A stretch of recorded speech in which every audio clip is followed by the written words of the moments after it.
ಸಹೋದರಿ, ನೀನು ಹೇಳು, ನಾನು ಬರೆಯುತ್ತೇನೆ. ನಾನೇ ಹೇಳಬೇಕೆ? ನೀನೇ ಹೇಳು, ನಾನು ಬರೆಯುತ್ತೇನೆ. ಬೇಡ ಸಹೋದರಿ, ನೀನು ಹೇಳುವ ಪದಗಳಲ್ಲಿ ಇರುವ ಶಕ್ತಿಯೇ ಬೇರೆ. ನೀನು ಹೇಳು, ನಾನೇ ಬರೆಯುತ್ತೇನೆ.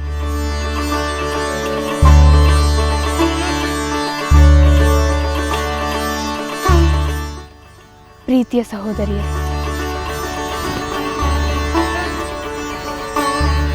ನೀವು ಅಲ್ಲಿ ಕ್ಷೇಮವೆಂದು ಭಾವಿಸುತ್ತಿದ್ದೇವೆ.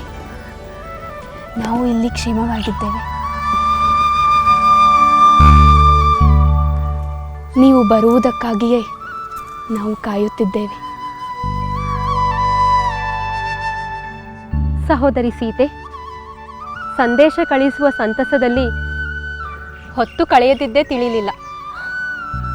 ಸಂಧ್ಯಾವಂದನೆ ಮಾಡುವ ಸಮಯವಾಗಿದೆ. ಹೌದಲ್ಲವೇ? ನೆನಪುಗಳ ಮಧ್ಯೆ ನಮ್ಮನ್ನು ನಾವೇ ಮರೆತೆವು.